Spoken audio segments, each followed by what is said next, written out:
Assalamualaikum warahmatullahi wabarakatuh. Selamat pagi teman-teman. Kali ini saya akan menjelaskan ulang mengenai rangkuman materi mata kuliah observasi dan wawancara. Karena kita sekarang belajarnya sifatnya e-learning, sehingga metode seperti ini sempat disarankan teman-teman mahasiswa yang merasa kurang paham ketika saya hanya memberikan slide PowerPoint saja. Sehingga saya berikan video berupa slide PowerPoint dan juga rekaman penjelasan mengenai slide ini. Nah, seperti yang saya sampaikan bahwa sebelum UTS kita akan banyak membahas mengenai observasi, sedangkan wawancara akan kita bahas setelah UTS. Dalam beberapa subbab materi perkuliahan, ada beberapa yang akan saya keluarkan dalam UTS, yaitu pertama mengenai konsep dari observasi, kemudian fungsi-fungsi observasi, jenis-jenis observasi ada apa saja dan bagaimana pemahaman tentang jenis-jenis tersebut, kemudian tahapan observasi, pencatatan, serta isu-isu etik dalam observasi.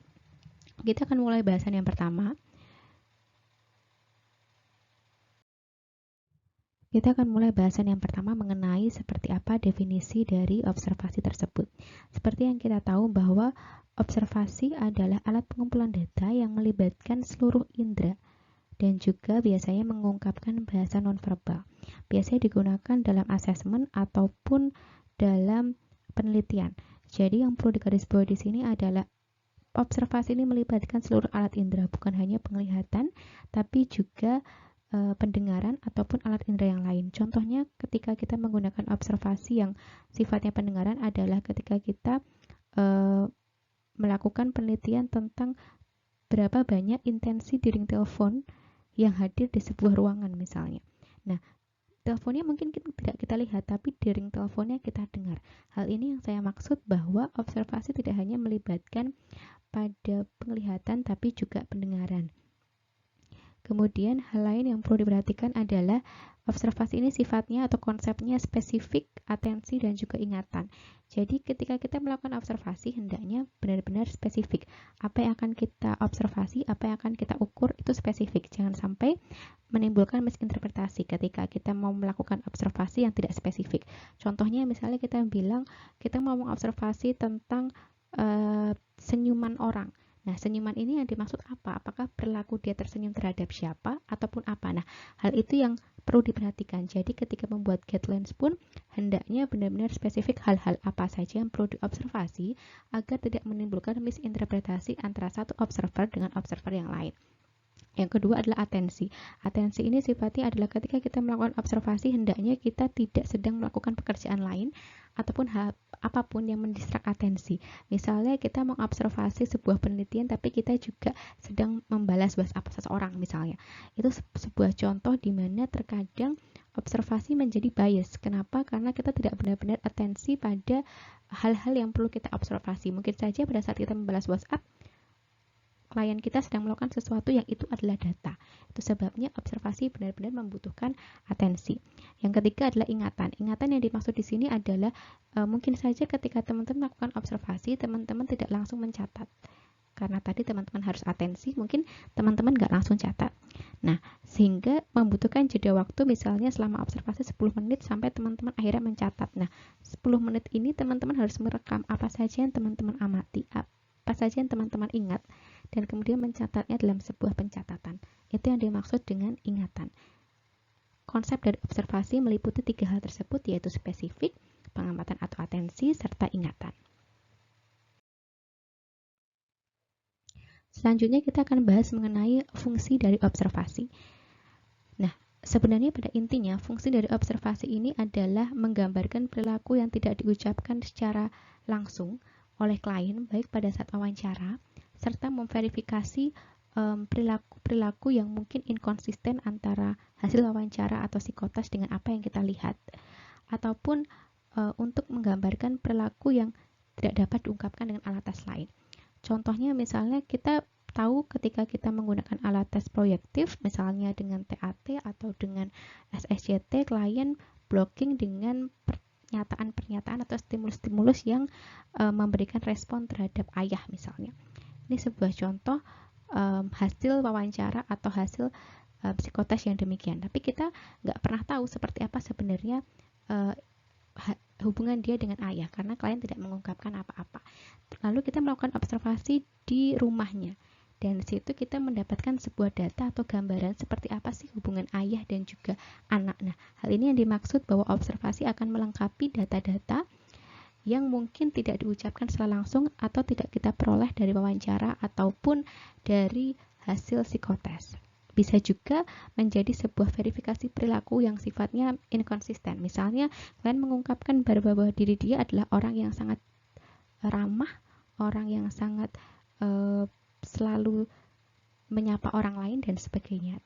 Dan kita meragukan hal itu karena pada saat di meja konseling klien terlihat kurang tersenyum, tapi data itu tidak cukup. Akhirnya kita melakukan observasi ketika klien bertemu dengan teman-temannya, seperti apa interaksi klien, seperti apa behavior klien. Senyum yang dimaksud selalu ramah itu apakah dilakukan oleh klien, apakah klien menjabat tangan, apakah klien mengeluarkan senyum atau mengeluarkan kata-kata yang ramah dan lembut, atau seperti apa. Hal itu bisa menjadi data tambahan untuk memverifikasi perilaku yang kita ragukan atau sifatnya inkonsisten.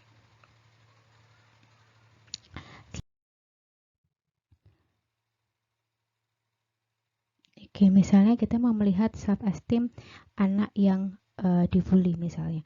Nah, kalau pada tidak terstruktur mungkin kita sudah membuat guideline dimensinya apa saja, seperti ini yang butuh diobservasi, tapi memungkinkan observer untuk mengungkapkan data-data lain yang tidak ada dalam guideline tapi terungkap gitu. Jadi biasanya tidak terstruktur ini sifatnya lebih fleksibel ketika kita melakukan penelitian yang memang kita membutuhkan data lain dari data-data yang akan kita teliti sendiri, atau data yang kita teliti ini tidak terlalu saklek pada self-esteem saja, tapi kita juga akan melihat hal-hal lain di antara anak tersebut atau dalam dimensi anak tersebut, dalam dinamika anak tersebut yang akan mempengaruhi self-esteem misalnya kayak gitu. Jadi kita melakukan observasi tidak terstruktur.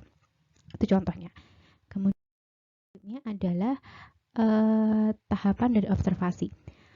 Tahapan dari observasi ini diawali dengan pencarian masalah, menentukan tujuan, menentukan objek yang diobservasi, menentukan variabel yang akan diobservasi, menentukan metode dari observasi, skala pengukuran, rancangan observasi, kemudian melakukan observasi dan membuat laporan observasi. Hal yang perlu diingat di tahapan observasi adalah kita tidak mungkin membuat laporan tanpa melakukan observasi atau merancang observasi.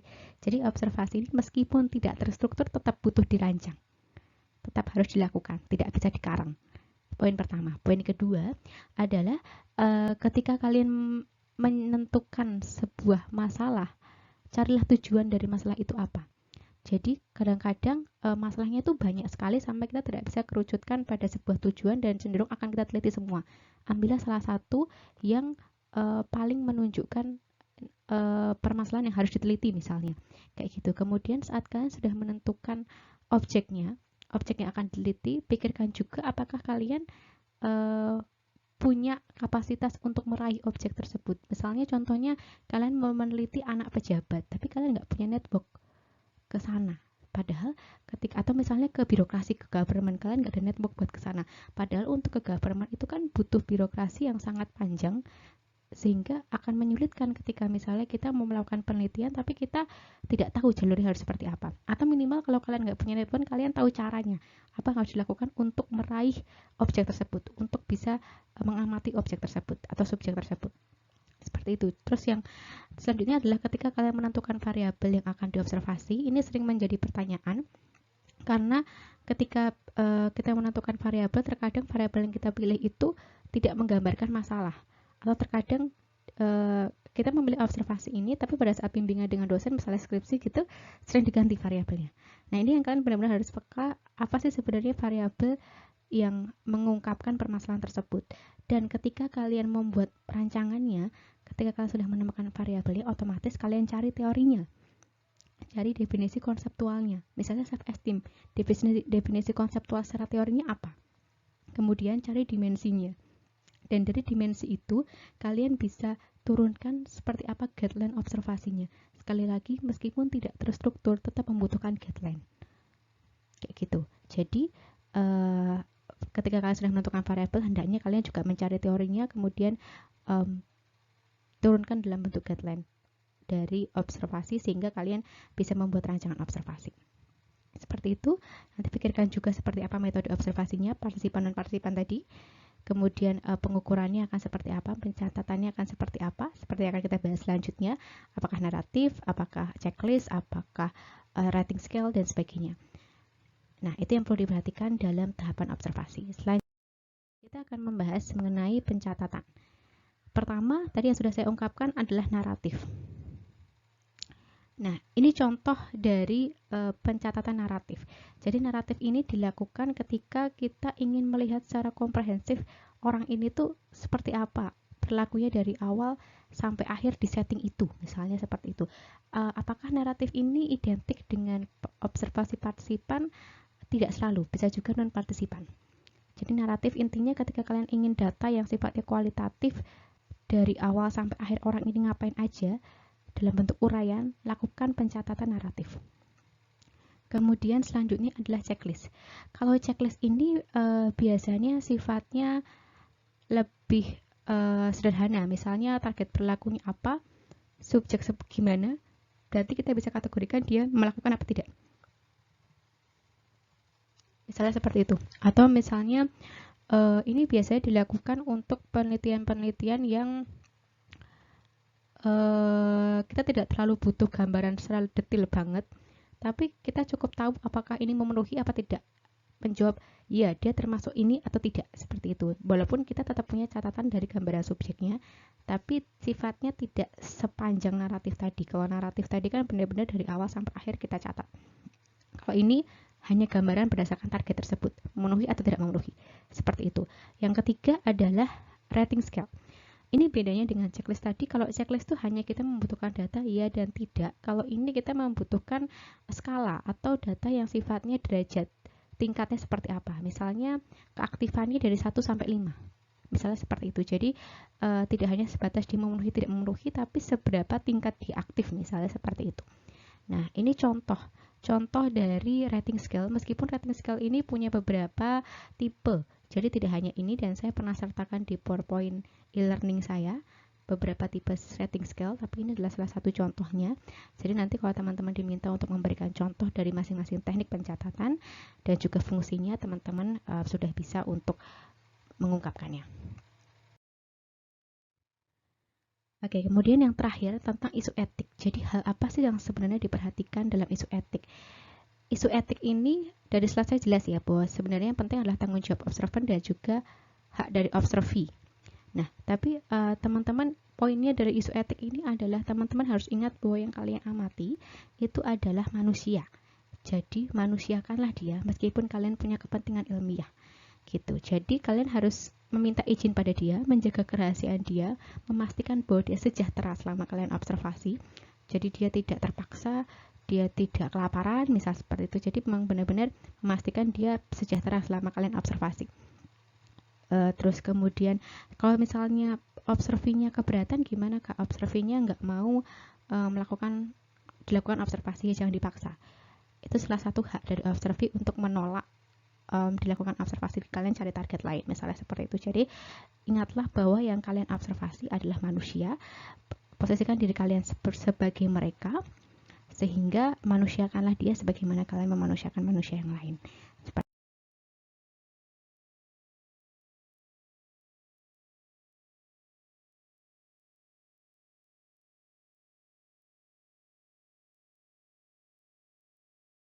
Oke, teman-teman, kita sudah sampai di penghujung materi. Terima kasih atas partisipasinya. Dan sebagai bentuk tanggung jawab saya akan memposting satu persatu video mengenai definisi, fungsi, jenis, tahapan, teknik pencatatan, isu etika, serta validitas dan reliabilitas dengan lebih detail di masing-masing pertemuan. Jadi kemarin slide yang saya bagikan di e-learning akan saya posting dengan rekaman seperti ini, dan akan saya posting di video YouTube ini, sehingga saya harap teman-teman mengikuti channel ini. Dan nanti ketika UAS pun yang akan saya keluarkan adalah bahasan dari awal hingga akhir.